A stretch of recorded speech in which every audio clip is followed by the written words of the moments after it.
Oke, 1, 2, 3.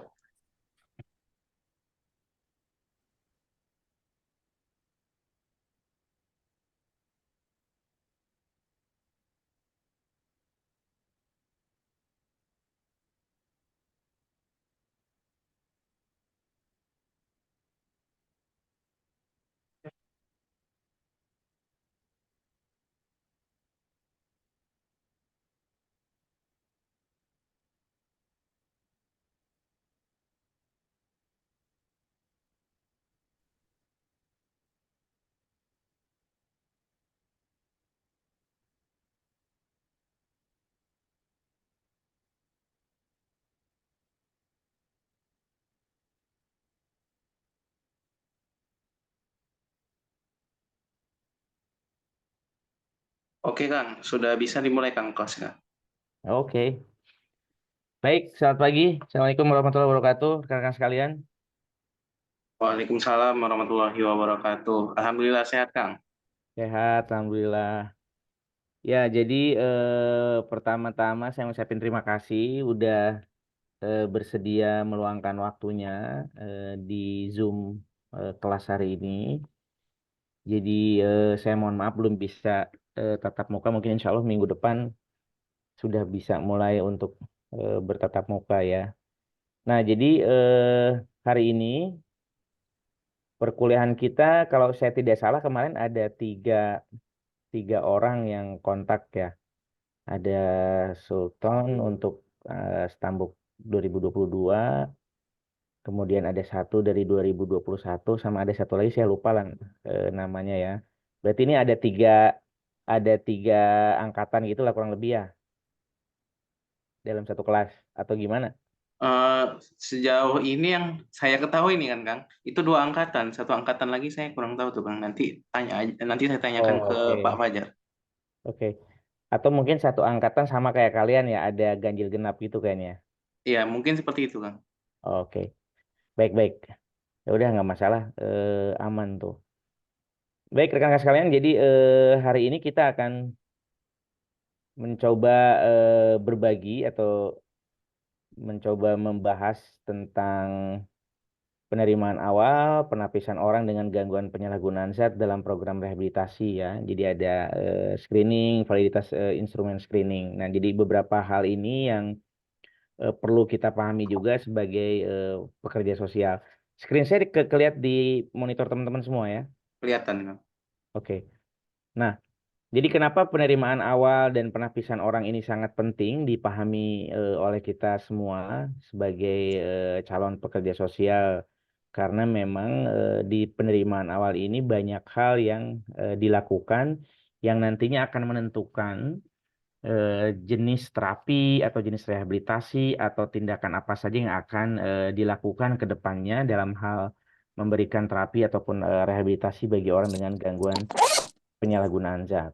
Nah, jadi kalau kita pahami sekilas, di Indonesia itu kurang lebih alur rehabilitasi yang berkelanjutan seperti ini gitu ya.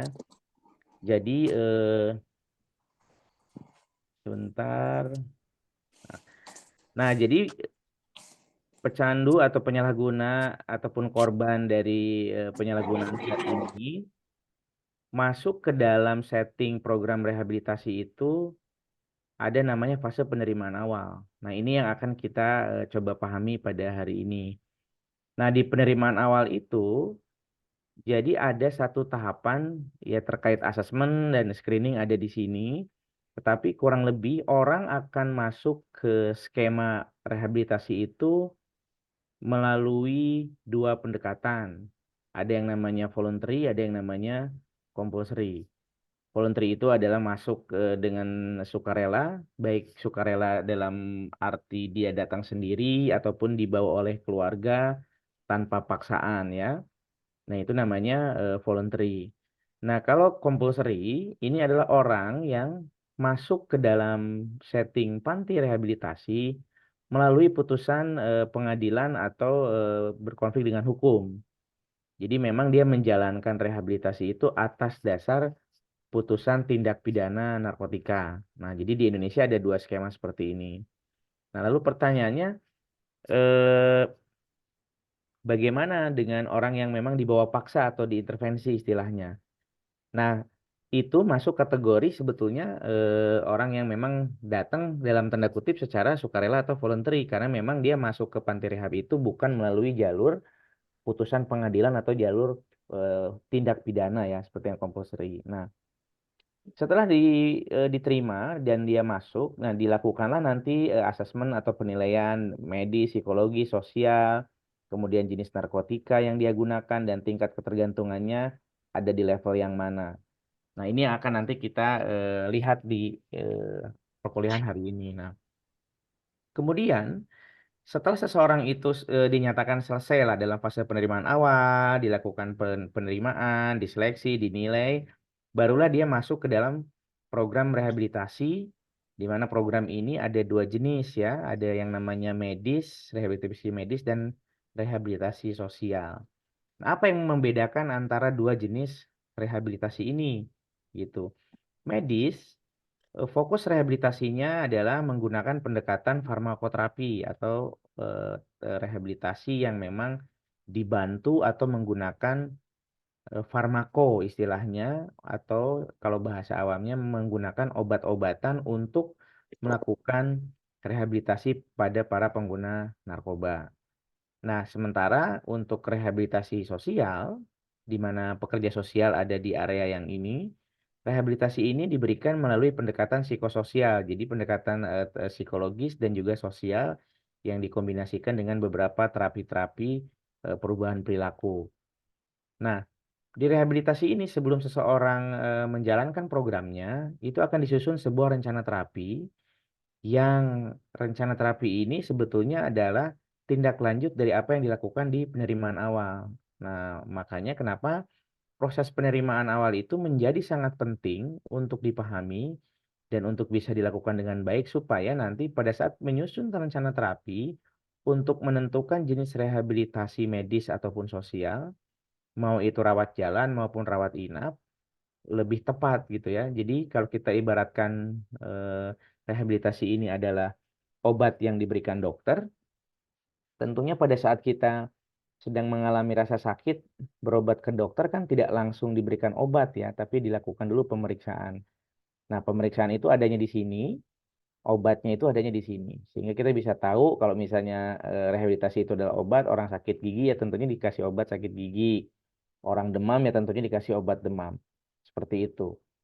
Nah, kemudian apa bedanya antara rawat jalan dan rawat inap di sini ya, baik rehabilitasi medis maupun sosial ini dia memiliki dua jenis rawatan. Rawat jalan ini sistem rehabilitasinya adalah orang masih bisa tinggal di rumahnya, kemudian dia masih bisa menjalankan aktivitasnya, misalnya kalau memang dia masih sekolah, dia bekerja, dia punya bisnis, dia masih bisa menjalankan itu sambil dia ikut rehabilitasi. Jadi diatur dalam satu minggu, entah satu atau dua kali dia datang ke panti untuk dilakukan perawatan. Nah, kemudian apa itu rawat inap? Nah, kalau rawat inap ini adalah orang yang memang dilakukan program rehabilitasinya ini dalam 24 jam selama satu minggu itu istilahnya memang dia tinggal 24/7 dia tinggal di panti itu. Jadi tidak tinggal di luar panti. Nah, jadi itu perbedaannya rawat inap dan rawat jalan sehingga pada saat misalnya seseorang itu sedang bersekolah, sedang bekerja, sedang berbisnis, pada saat dilakukan rawat inap, semua aktivitasnya yang di luar panti itu akan terhenti karena orang harus dirawat di sebuah panti rehabilitasi. Ya. Nah, setelah menjalankan rehabilitasi, secara penelitian, waktu yang disarankan itu tidak boleh kurang dari 90 hari rehabilitasi ini. Jadi artinya minimalnya itu adalah 3 bulan, ya seperti itu. Nah, setelah dia menyelesaikan program rehabilitasi dalam rentang waktu tertentu, dia akan masuk fase yang namanya pasca rehabilitasi. Nah, ini orang berbeda dengan di rehabilitasi. Kalau fokus di pasca rehabilitasi ini adalah bagaimana orang atau individu yang memiliki gangguan penyalahgunaan narkoba ini bisa kembali kepada masyarakat dan keluarga pulih produktif dan berfungsi secara sosial. Jadi di sini akan lebih ditekankan kepada pemberian pelatihan-pelatihan vokasional, life skill, membangun jaringan untuk dia bertahan hidup, mencari pekerjaan, misalnya melanjutkan sekolahnya. Ada pelatihan-pelatihan spesifik yang diberikan, ini adanya di pasca rehabilitasi. Nah, tujuannya adalah ini gitu ya. Nah, kemudian kenapa di sini ada yang namanya relapse? Ada yang tahu nggak ini relapse maksudnya apa?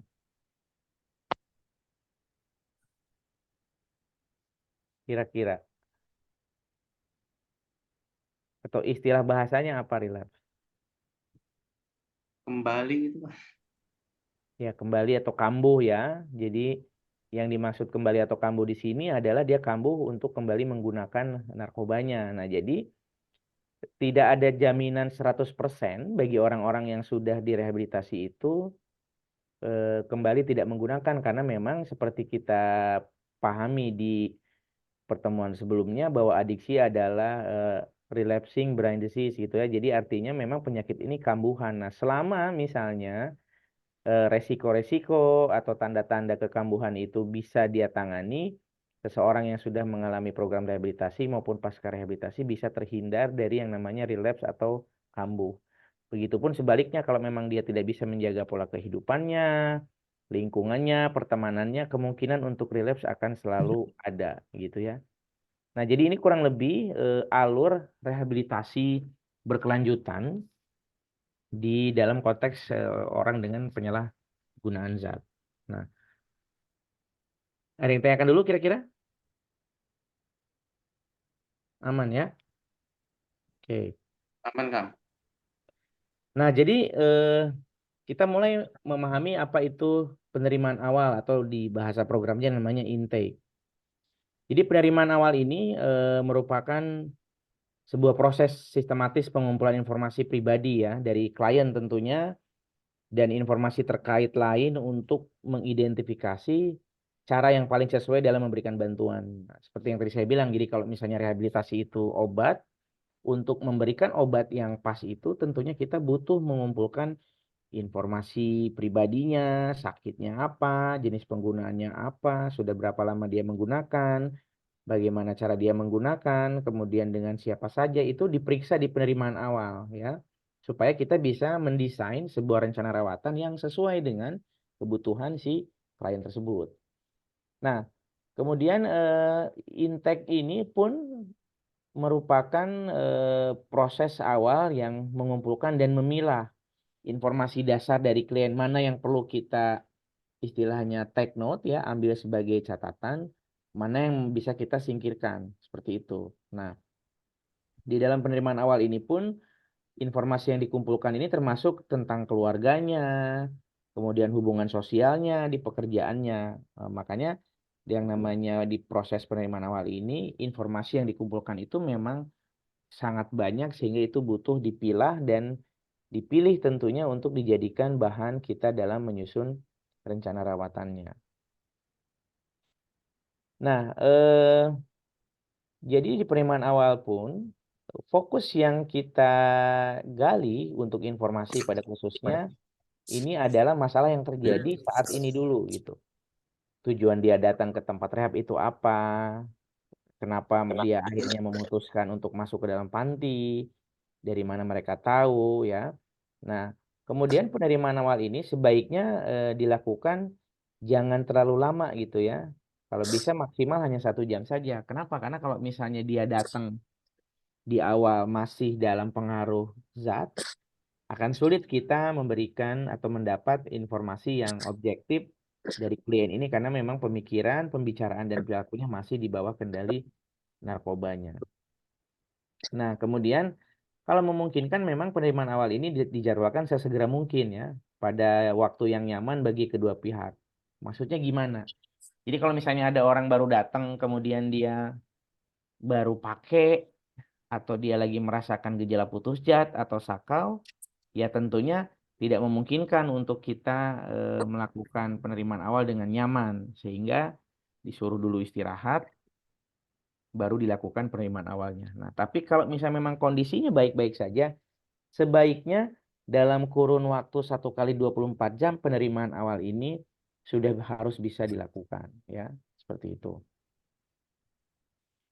Nah, di penerimaan awal sendiri ini bukan hanya sekedar proses ya administratif.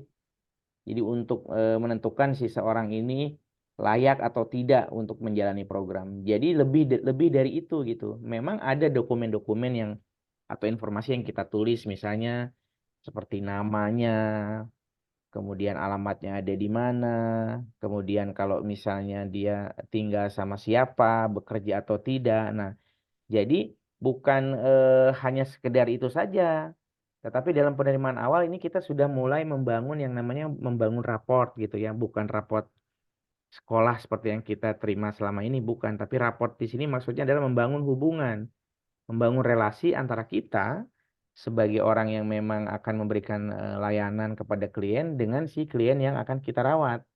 Nah, di penerimaan awal ini sudah harus dibangun. Jadi bukan hanya mengumpulkan informasi dan proses administratif saja, tetapi bagaimana hubungan itu sudah mulai dibangun untuk keberlangsungan program ke depannya.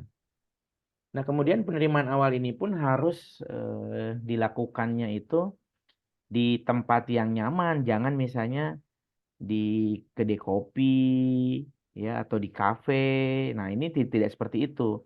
Karena memang di penerimaan awal ini kita akan bertanya hal-hal yang cukup detail dan hal-hal yang bersifat pribadi nantinya, dan tentunya itu membutuhkan rasa aman dan nyaman bagi klien dan kita dalam proses komunikasinya. Sehingga penerimaan awal ini sebaiknya dilakukan di tempat yang aman dan nyaman ya, di mana klien dapat bisa merasa tenang dan percaya untuk membahas permasalahannya. Nah, siapa yang dapat melakukan penerimaan awal ini? Nah, dalam hal ini penerimaan awal tuh boleh gitu dan bisa dilakukan oleh pekerja sosial, oleh konselor, oleh perawat, atau pemberi layanan utama. Misalnya kalau memang dokter ya dokter, kalau misalnya memang bidan ya bidan, atau petugas penerimaan klien ya bagian administrasi. Nah, selama memang semua orang dari mulai peksos sampai dengan petugas penerimaan klien dia sudah mendapatkan pelatihan atau mendapatkan penguatan kapasitas dalam melakukan penerimaan awal, jadi semua bisa melakukannya.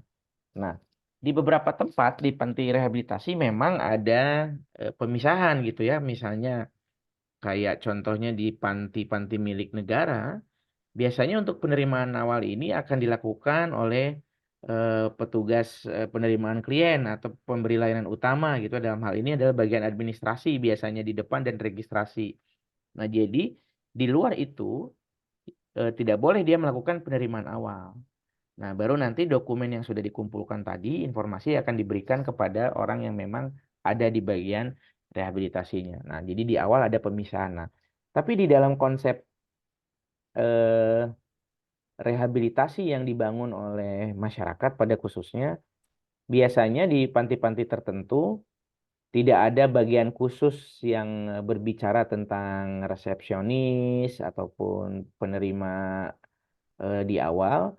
Biasanya komponen-komponen yang ada di depan monitor kita ini ya dari pekerja sosial sampai petugas penerimaan klien itu ada di dalam satu tempat yang sama sehingga tidak ada pembagian divisi, tetapi diharapkan semua orang yang bertugas di panti rehabilitasi kecuali bagian dapur ya dan security itu diharapkan bisa melakukan peran-peran atau pekerjaan penerimaan awal.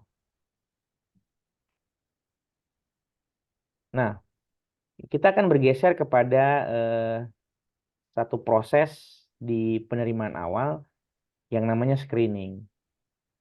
Nah, jadi secara definisi ya, SAMSA di sini memberikan definisi bahwa screening itu merupakan prosedur singkat yang digunakan untuk menetapkan kemungkinan terdapatnya masalah untuk menunjukkan adanya hal yang perlu diperhatikan atau mengidentifikasi kebutuhan evaluasi yang lebih lanjut. Nah, jadi screening itu kayak kita memeriksa ya dan singkat gitu. Dia tidak lama, tidak panjang juga waktunya, betul-betul singkat.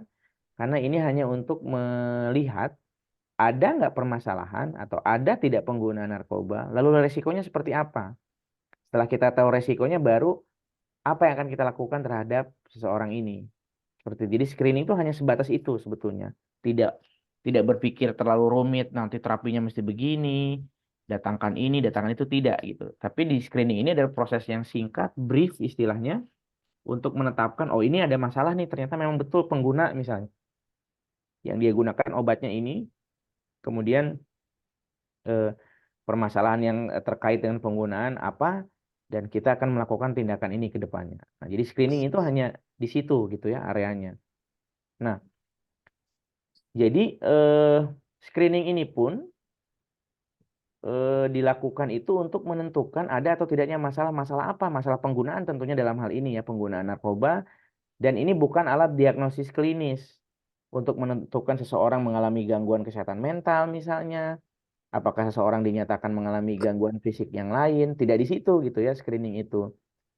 Dan ini memang di dalam screening tidak boleh kita menentukan istilahnya diagnosis klinis gitu, jenis gangguan yang dialami si orang tersebut selain penggunaan narkoba. Nah, screening tidak untuk itu. Screening ini memang betul-betul kita hanya melihat ada tidak permasalahannya, ada tidak penggunaannya. Kalau ada, bagaimana selanjutnya? Nah, hanya sebatas di situ screening ini ya. Nah, nanti teman-teman bisa baca sumbernya yang ada di depan kita. Nah, jadi hasil screening ini nantinya akan menentukan. Jadi akan ada tindak lanjut nanti dari hasil screening itu, apakah misalnya si individu ini akan cenderung akan mendapatkan manfaat dari rujukan untuk melakukan asesmen yang komprehensif. Kayak tadi misalnya kita kembali sebentar ke belakang. Misalnya dia punya masalah menggunakan narkoba, ya, jenisnya sabu. Nah, setelah kita melakukan pemeriksaan screening, baru kita lihat bagaimana nih resikonya atau kategori penggunaannya, dia ada di level yang mana gitu ya. Nanti kita akan lihat. Nah, kemudian setelah dia kita periksa, dia tahu masalahnya, kemudian perlu nggak dilakukan asesmen ini. Nah, jadi dengan screening, tindakan selanjutnya itu akan tergantung dari hasil screening yang diperoleh gitu ya. Jadi kita tidak langsung memberikan, oh kayaknya cocoknya ini nih untuk Anda treatmentnya, yang ini nggak perlu. Nah, tidak di situ. Di screening itu hanya melihat men-scamming, ada masalah atau tidak penggunaan, kemudian apa selanjutnya. Nah, seperti itu. Nah, kemudian di screening ini pun akan menentukan apakah asesmen atau penilaian lebih lanjut diperlukan atau tidak saat kita ketemu. Makanya tadi kan sebaiknya satu kali dalam 1 kali 24 jam. Nah, nanti dari hasil screening ini kayaknya perlu di asesmen nih, karena area penggunaannya sudah terlampau parah misalnya, ada beberapa hal yang perlu diperhatikan sehingga itu butuh dilakukan asesmen lanjutan ya. Nah, kemudian dengan hasil screening ini pun nanti kita bisa menentukan apakah screening ini perlu diulang atau dilakukan kembali di waktu yang akan datang, atau misalnya cukup satu kali aja. Nah, jadi hasil screening ini akan mempengaruhi tiga hal ini ya. Kita melihat ada peta masalahnya atau tidak dan seberapa parah masalahnya. Kemudian perlu apa nggak dilakukan asesmen lanjutan, atau kira-kira masih perlu nggak kita melakukan screening lagi di lain waktu. Nah, jadi ini di penerimaan awal screening ini merupakan bagian yang sangat-sangat penting dalam menentukan berlanjut atau tidaknya sebuah program terapi yang akan dijalankan. Nah, jadi di dalam screening eh, ada 4 hal juga yang memang menjadi manfaat. Yang pertama, pada saat kita melakukan screening, seorang pekerja sosial ataupun seseorang individu yang memang bekerja di area rehabilitasi ini bisa memberikan kesempatan untuk melakukan edukasi kepada si pengguna narkoba ini gitu ya, atau memberi intervensi awal misalnya. Kalau dari hasil screening dia baru sekali pakai, ya tentunya kita bisa memberikan kesempatan untuk belajar bersama si klien yang kita periksa, memberikan penjelasan, memberikan edukasi seperti yang hari ini kita lakukan misalnya, memberikan Zoom atau pertemuan langsung terkait dampak dari perilakunya tadi. Nah, kemudian dari sisi kita sebagai penyedia layanan, apa namanya yang di dalam konteks rehabilitasi, screening ini juga bisa menjadi alarm gitu ya atau pengingat si penyedia layanan mengenai resiko dan interaksi dengan medikasi atau aspek lainnya dari perawatan. Maksudnya apa? Misalnya pada saat di screening, dia mengaku saya sedang mengkonsumsi obat misalnya obat diabetes atau saya punya sakit jantung, saya punya darah tinggi. Nah, dengan screening kita bisa memperoleh informasi, oh ternyata ini ada sakit yang lain selain penggunaan narkoba. Dan itu akhirnya menjadi pengingat kita, menjadi alarm bagi kita yang memberikan layanan rehabilitasi terkait resiko-resiko. Oh, berarti kalau gitu obatnya harus dibawa atau misalnya kalau dia ada minum obat ini berarti kita nggak boleh ngasih obat dia sembarangan. Nah, screening itu bisa menjadi pengingat penyedia layanan bahwa ada resiko-resiko interaksi-interaksi antara penggunaan narkoba dengan sakitnya yang lain. Nah, sehingga pada saat dia diputuskan diterima di panti rehabilitasi kita, kita udah tahu hal-hal apa saja yang diperlukan untuk menangani klien tersebut. Ya. Nah, di dalam screening ini juga menjadi penting bahwa eh, bisa menjadi alat tawar atau menawarkan peluang untuk melibatkan klien lebih jauh. Maksudnya apa? Yang punya masalah kan klien. Jadi seharusnya yang lebih aktif terlibat dalam penyelesaian-penyelesaian masalah penyalahgunaan zat dan yang lain, tentunya klien yang harus diberikan porsi yang lebih banyak dalam keterlibatannya. Nah, kemudian di dalam screening ini pun secara penelitian memang telah terbukti bermanfaat dalam mengurangi aktivitas yang resiko tinggi ya bagi orang yang belum mengalami ketergantungan. Maksudnya apa? Nah, melalui edukasi yang diberikan ini, ternyata screening itu bisa akhirnya dengan pendidikan yang diberikan, intervensi yang diberikan, bisa mengurangi faktor resiko. Jadi kalau misalnya satu orang baru satu sekali dua kali pakai, dengan informasi yang diberikan, dia bisa langsung tidak lagi mencoba perilaku-perilaku itu di kemudian hari. Nah, jadi secara penelitian, screening bisa membantu orang untuk merubah perilakunya dari yang beresiko menjadi perilaku yang tidak beresiko. Ya, baik sampai di sini ada yang mau ditanyakan dulu? Kira-kira? Silahkan. Kalau mau ada yang ditanya. Ini Kang, sebelumnya kan kami di semester 2 tuh pernah main ke salah satu panti rehabilitasi yang di Medan itu kan Kang. Dia Mm-mm. juga em, membahas soal screening itu. Kira-kira Oh. kan kalau misalnya kan nanti ada ruang isolasi gitu kan namanya Kang. Itu Mm-mm. itu urusannya konselor atau pekerja sosial gitu Kang? Ya. Nah, jadi ruang isolasi itu kan sebetulnya bukan ruang tindakan terapi atau apa ruang isolasi atau stabilisasi itu kan sebetulnya itu ruang transit untuk orang-orang sebelum akhirnya dia join ke dalam program rehabilitasinya. Nah, jadi di ruang isolasi atau di ruang stabilisasi itu memang itu tempat istirahat orang yang dari luar sebelum masuk ke rehab ditransitkan dulu di situ gitu. Nah, pertanyaannya, apakah misalnya kita pekerja sosial di dalam proses stabilisasi, proses isolasi itu atau proses screening ini bisa terlibat? Ya tentu saja bisa gitu. Memang peran kita juga bisa ada di situ. Nah, hanya memang yang jadi tantangan untuk melakukan tindakan-tindakan seperti itu, tentunya ini butuh yang namanya knowledge dan kompetensi gitu ya. Nah, jadi kalau memang pekerja sosialnya sudah memiliki kemampuan di situ, sudah memiliki kompetensi di situ, dibuktikan misalnya dengan entah itu ijazah dia sekolah, ijazah dia training, ya tentunya dia punya hak dalam tanda kutip dan boleh terlibat dan sangat boleh terlibat dalam aktivitasnya. Nah, tapi kalau misalnya dia belum sekolahnya belum selesai misalnya, tidak mendapat training, kemudian tiba-tiba dia ada di situ, lah lalu apa pertanyaannya yang akan bisa dia lakukan? Kalau secara pengetahuan dia ngerti, nggak ngerti gitu misalnya. Kalau kita ibaratkan kayak dokter gitu misalnya, kalau kita belum tahu fungsi dan cara memberikan obat, kemudian kita disuruh memberikan obat, yang terjadi apa tuh kalau kayak gitu? Malpraktek. Kira-kira, nah malpraktek. Nah itu. Jadi sebetulnya pertanyaannya boleh atau tidak boleh selama memang pekerja sosial itu sudah memiliki kompetensi, kemudian sudah memiliki kemampuan, sudah memiliki knowledge gitu ya untuk terlibat dan memberikan terapi-terapi, termasuk di dalamnya adalah melakukan screening.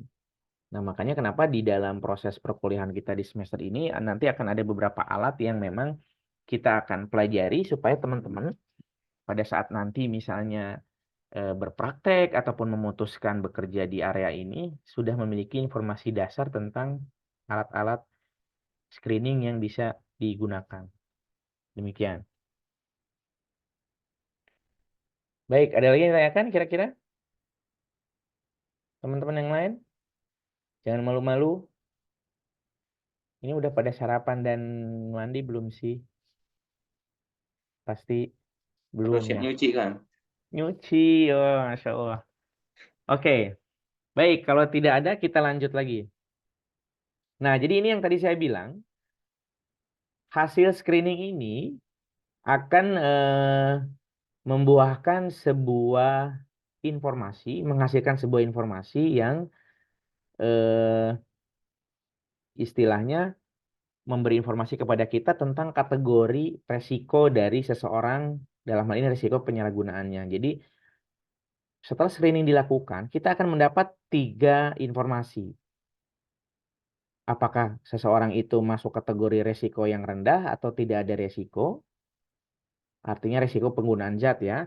Kemudian memang resikonya resiko sedang, atau resiko tinggi, atau adiksi aktif. Nah, dengan screening, kita bisa mendapatkan informasi ini terkait resiko-resiko yang dihadapi seorang penyalahguna narkoba.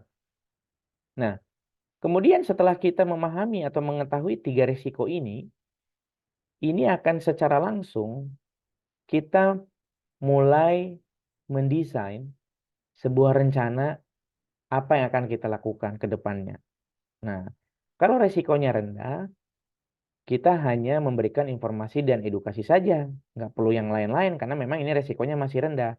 Makanya kenapa di slide sebelumnya dibilang tadi, eh, ini nih telah terbukti bermanfaat dalam mengurangi aktivitas berisiko tinggi bagi orang yang belum mengalami ketergantungan ini, maksudnya. Jadi, kalau dia memang rendah resikonya dan itu tidak ada, kita hanya memberikan informasi dan edukasi saja. Berikan aja gitu.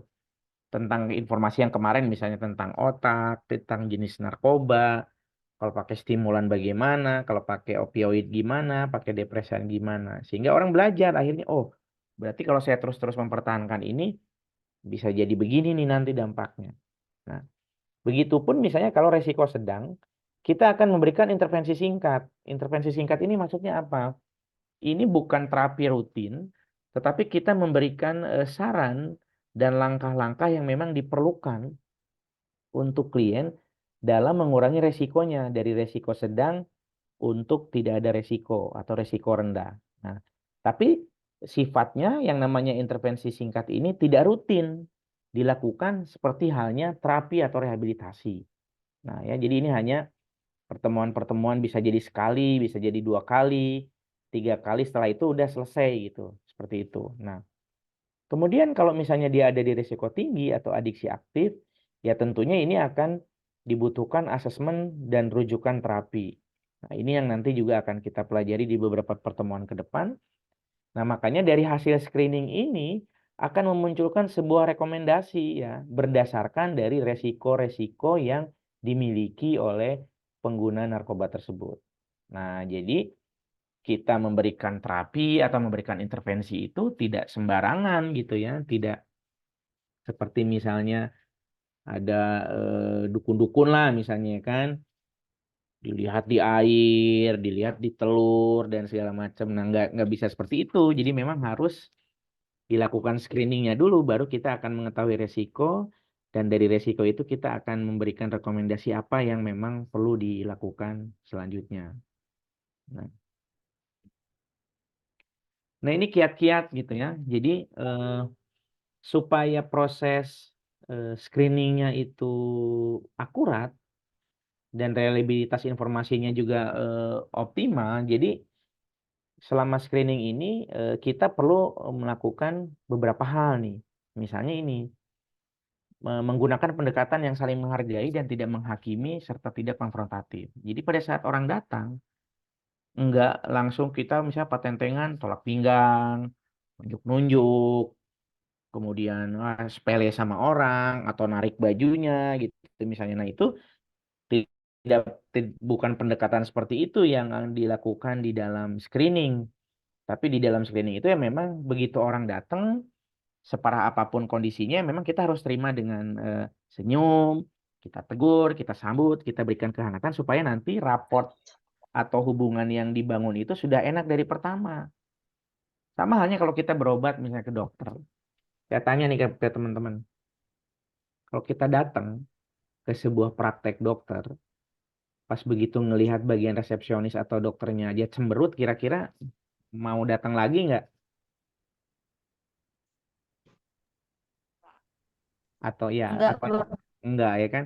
Atau nyaman nggak kita begitu datang ke sebuah tempat praktek ngelihat dokternya gini aja, merengut terus dia sinis, nyinyir gitu ngelihatnya. Kira-kira kita akan nyaman nggak berobat tuh kalau kayak gitu? Enggak lah. Enggak kan? Pasti bete kita. Yang tadinya kita berharap lebih sehat malah jadi lebih sakit gigi, sakit kepala. Aduh, gara-gara si lontong ininya kan gitu misalnya. Cemberutnya ini orang ini bukannya ini, nah kayak gitu. Nah, jadi supaya kita juga bisa dapat informasi yang optimal, kedekatannya bagus, jadi harus saling menghargai. Jadi apapun ceritanya, teman-teman sekalian, orang-orang yang datang ke hadapan kita ini bisa jadi kondisinya itu tidak seperti orang yang mau jalan-jalan ke mall gitu ya. Wangi, rapi, dandan, tidak begitu. Namanya orang-orang yang bermasalah ini tentunya dia akan mendapati kondisinya itu kita akan melihat orang dengan mukanya kusut, mungkin emosinya lagi tinggi, kemudian dia lagi sedih, misalnya depresi. Nah, jadi kalau kita ketemu dengan orang-orang yang seperti itu ya sebisa mungkin kita harus menghargai situasinya dan mencoba memahami kondisi orang-orang tersebut sehingga kita tidak dipandang sebagai orang yang konfrontatif, nyerang-nyerang terus atau tidak menghakiminya seperti itu. Nah, kemudian usahakan tidak menggunakan bahasa yang menstigma. Artinya menstigma ini memberi cap buruk gitu. Wah, dasar pengguna narkoba, emang begitu, Bu. Maling-maling aja maunya. Nah, misalnya itu kan udah menstigma gitu. Emang tukang bohong pengguna narkoba ini nggak bisa dipercaya, Bu. Nah, padahal mungkin kenapa dia sampai seperti itu? Kalau kita pahami di pertemuan sebelumnya ada struktur otak yang terganggu, ya, ada batang, korteks, dan sistem limbik. Itu kan mempengaruhi bagaimana orang berperilaku. Jadi hati-hati juga dengan menggunakan bahasa yang menstigma ini, ya. Apalagi misalnya gini, oh dasar keling, dasar karo, dasar nias. Jadi itu yang begitu-begitu tuh di dalam proses screening hati-hati gitu ya. Karena memang kadang-kadang ada juga klien-klien itu yang pada saat dilakukan screening memang sengaja memancing kita untuk emosi. Nah, makanya kenapa tadi saya ingatkan, apapun kondisi klien di awal datang itu, ya memang kita harus terima dengan berlapang dada. Dan kita berikan pendekatan, lakukan pendekatan tidak menghakimi, tidak konfrontatif, ditambah tidak menggunakan bahasa yang menstigma, sehingga orang akan lebih nyaman untuk berada di sekitar kita. Nah, kemudian di dalam screening, kita juga harus bertanya atau memasukkan pertanyaan, mengajukan pertanyaan itu memang untuk menilai masalah kesehatan secara menyeluruh. Jadi pertanyaan-pertanyaan yang diajukan itu bukan pertanyaan yang kepo gitu ya. Kita pengen tahu, oh tuh selingkuh nih ternyata. Gimana selingkuhnya, Kak? Gimana nih, Bang? Kok bisa selingkuh? Bukan itunya. Tapi bagaimana kita bertanya itu untuk memahami kenapa orang bisa sampai ada di titik itu. Jadi pertanyaan yang diajukan itu bukan pertanyaan yang kita ini jadi belajar tips and trick dari dia tentang perilakunya, enggak seperti itu. Ya, jadi pertanyaan-pertanyaan yang diajukan itu adalah untuk membantu kita melihat gambar persoalan si klien tersebut seperti apa. Nah, dan secara menyeluruh maksudnya apa? Jadi jangan hanya berbicara tentang penggunaan narkobanya saja. Bisa jadi mungkin orang menggunakan narkoba ini sebetulnya karena ada masalah dengan keluarganya atau ada masalah di pekerjaannya. Nah, itu harus kita lihat sebagai satu kesatuan dalam konteks penyalahgunaan narkoba ini ya. Tidak bisa satu-satu hanya narkobanya aja, hanya pekerjaannya saja, tidak ya. Jadi penyalahgunaan narkoba ini adalah masalah yang kompleks dan ada banyak variabel yang memang mempengaruhi tingkat keparahan seseorang. Nah, di dalam screening, validitas atau kesesuaian atau ketepatan alat ini sangat penting. Ya, jadi yang dimaksud validitas di sini adalah seberapa jauh nih sebuah perangkat screening ini dapat mengukur apa yang harusnya diukur. Jadi yang mau kita lihat ini apa? Nah, jadi ini di bawah ada dua contoh misalnya ya, ada instrumen screening yang sudah divalidasi secara internasional. Jadi ada namanya audit. Nah, audit ini kepanjangan dari Alcohol Use Disorder Identification Test. Jadi, orang yang menggunakan alkohol ini bisa diukur menggunakan alat ini. Lalu pertanyaan, bagaimana orang dengan yang menggunakan ganja? Nggak bisa, karena namanya aja udah alkohol depannya. Bukan Marijuana Use Disorder Identification Test, bukan. Nah, ini yang dimaksud validitas di sini. Jadi, apa yang mau diukur, alatnya harus sesuai. Nah, kemudian di bawah ini ada namanya ASIS ya, atau Alcohol Smoking Substance Involvement Screening Test. Nah, ini yang akan nanti kita pelajari dan akan saya perkenalkan ke teman-teman di pertemuan-pertemuan ini yang akan datang. Nah, kalau ini dia bisa dipakai untuk mengukur atau melakukan screening ada atau tidaknya penggunaan alkohol, penggunaan rokok, penggunaan narkoba. Nah, ini bisa dilakukan untuk beberapa jenis narkoba. Nah, tetapi kalau audit hanya bisa dilakukan untuk para pengguna alkohol saja. Nah, jadi validitas instrumen ini harus tepat. Sama misalnya untuk di Peksos misalnya, teman-teman pada saat menjadi Peksos anak, ada alat-alat yang digunakan untuk mengukur apa sih sebetulnya masalah yang anak jalanan inilah alami, misalnya atau lansia, atau orang dengan HIV. Nah, itu beda-beda lagi. Nah, di dalam konteks ini, nanti di pertemuan-pertemuan ke depan kita akan belajar tentang bagaimana memahami dan menggunakan ASIS ini ya. Karena ini di Indonesia inilah hari ini yang digunakan untuk instrumen screeningnya. Gitu. Enggak ya, Waduh, di bau uak. kenapa Pak Lubis? Uak bau.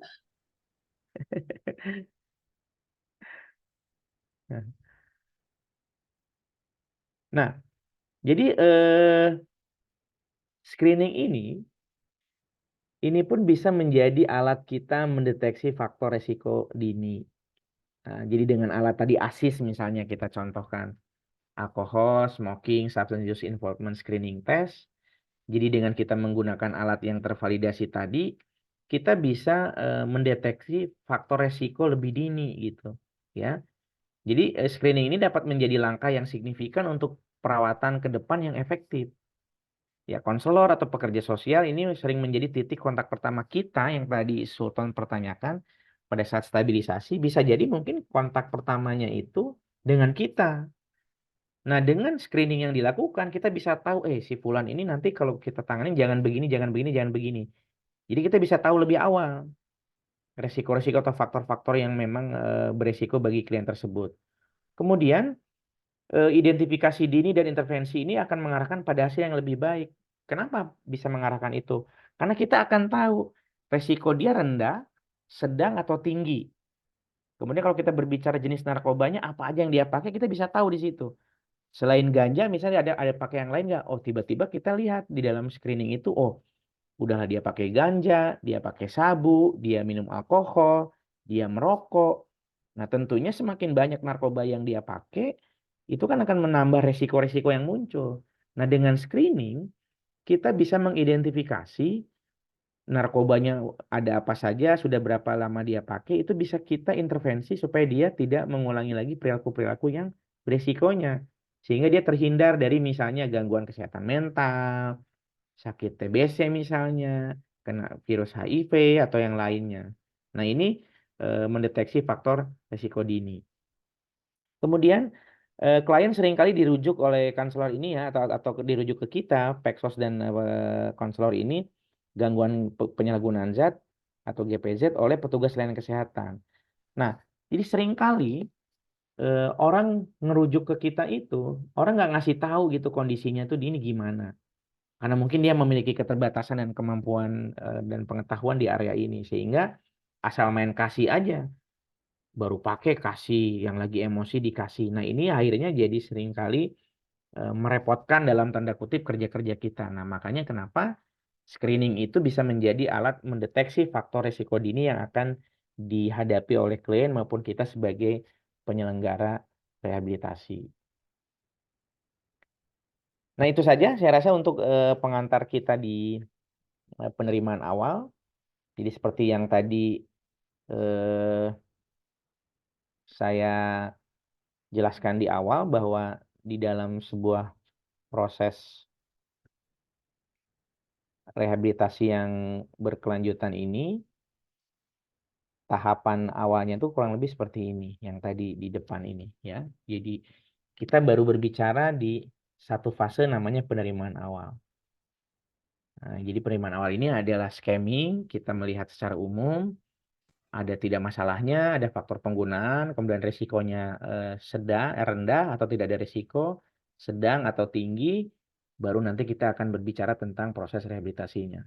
Nah, di dalam penerimaan awal ada alat yang digunakan, yang harus tervalidasi, yang harus bisa diukur dan digunakan untuk keperluan kita dalam memotret tentang kondisi klien sebelum akhirnya diberikan program rehabilitasi. Nah, di pertemuan yang akan datang kita akan mulai masuk ke dalam jenis alat atau tools yang bisa digunakan dalam proses penerimaan awal. Silahkan kalau misalnya ada yang mau ditanya. Kita masih punya waktu ya 5 sampai 10 menit. Silahkan.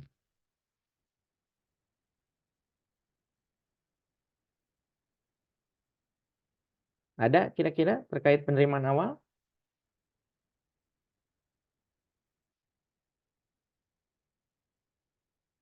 Tidak ada? Izin, Kang. Siap, silahkan. Jadi kan di Medan ini kan banyak gitu kan panti rehabilitasi yang tersebar. Karena di Medan juga pengguna nafza ini kan juga melimpah gitu. Akan tetapi Kang, kira-kira antara kan masing-masing panti ini kan beda-beda, maksudnya ukuran-ukurannya tuh ada yang kecil, ada yang besar. Eh, Terus ada yang dimiliki punya negara, ada yang punya swasta gitu kan, Kang. Eh, ini kira-kira Kang bahas kurikulum gitu kan, Kang.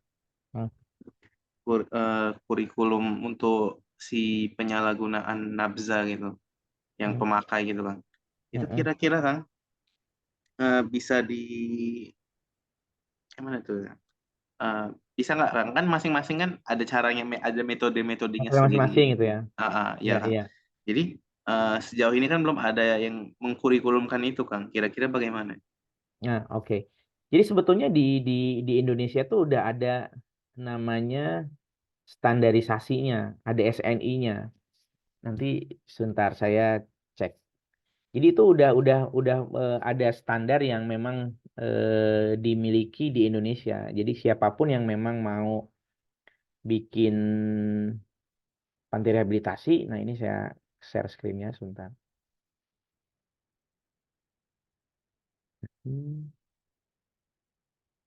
Nah ini nampak di depan layar.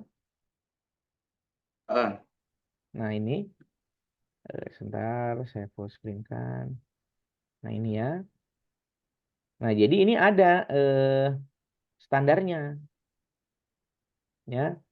Jadi nomor 887 2019. Jadi ini standar penyelenggaraan layanan rehabilitasi bagi orang dengan gangguan nafsa sebagai revisi. Nah, ini ada revisinya yang terbaru. Nah, jadi sebetulnya di dalam prosesnya ada materi-materi atau kurikulum-kurikulum yang kalau tadi bahasanya Sultan itu yang diberikan. Nih, saya kasih lihat misalnya, sorry. Nah, di sini ada nanti materi-materi atau apa aja nih, contohnya ASIS yang tadi kita diskusikan. Jadi ini sudah ada standarnya. Nah, memang ini standar ini belum menjadi sebuah standar yang diketahui oleh banyak lembaga rehabilitasi karena ini programnya masih 3 tahun terakhir ini gitu. Tapi sudah ada yang dilakukan oleh Kemensos, oleh BNN, oleh Kemenkes dalam melakukan atau memberikan atau menerapkan standar-standar ini. Di sini dijelaskan ada rawat jalan, rawat inap, alat apa aja yang dipakai, kemudian misalnya tentang terapi-terapi yang diberikan. Sebentar saya kasih lihat. Nah, ada konseling misalnya ya, kemudian ada pekerja sosial di sini juga tuh muncul. Kemudian ada perawat, psikologi klinis. Jadi semua ini memang sudah ada standarisasinya. Nah, kemudian ada tipe-tipenya. Kemudian ada wawancara motivasi. Nah, jadi materi-materi pun ada di sini. Nih, saya akan tunjukin sebentar. Nih kan, penerimaan awal, asesmen, rencana terapi, kemudian jenis intervensinya. Itu sudah ada di desain memang. Nah, sebentar. Saya akan tunjukin. Nah, ini misal kayak ruangannya, kemudian intervensinya, kurikulumnya. Nah, ini terapi medis, terapi sosial, konseling. Nah, ini programnya nih, yang psikososial. Konseling individu, pendekatan kelompok, pendekatan keluarga dan pasangan, pencegahan kekambuhan, layanan intervensi krisis, dokternya juga ada. Nah, jadi sebetulnya ada standar-standar yang memang sudah dimiliki. Nah, hanya ini memang di sebagian besar rehab program ini belum menjadi perhatian mereka karena mereka menganggap ini nggak penting. Saya punya pendekatan sendiri. Padahal sebetulnya nggak boleh. Kalau dia melakukan pendekatan sendiri seperti yang Sultan bilang tadi akan memunculkan apa namanya malpraktek. Makanya kenapa dibuatlah standar ini. Nah, jadi semua sekarang di Sumatera Utara lah pada umumnya atau di Medan misalnya, semua orang sudah merujuk ke sini sekarang Sultan. Termasuk alat-alat yang digunakan pun yang akan kita pelajari ini sudah merujuk pada standar ini. Nah, jadi kurikulumnya, materinya sudah ada standarisasinya. Demikian.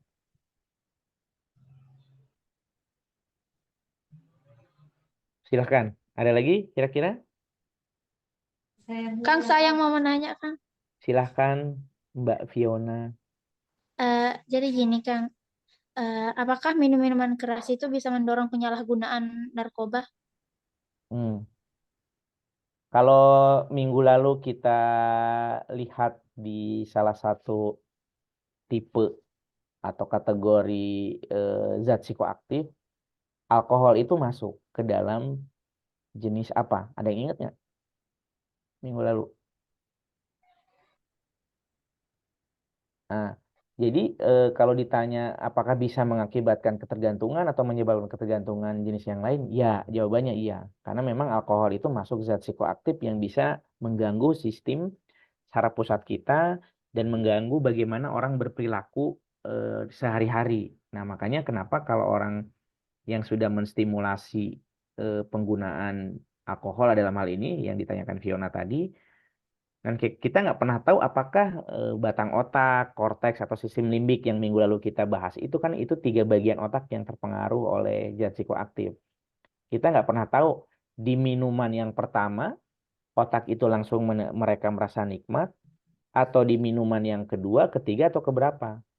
Apakah memang karena ada masalah kemudian dia minum dia merasakan sensasi enak? Nah itu yang kita nggak pernah tahu.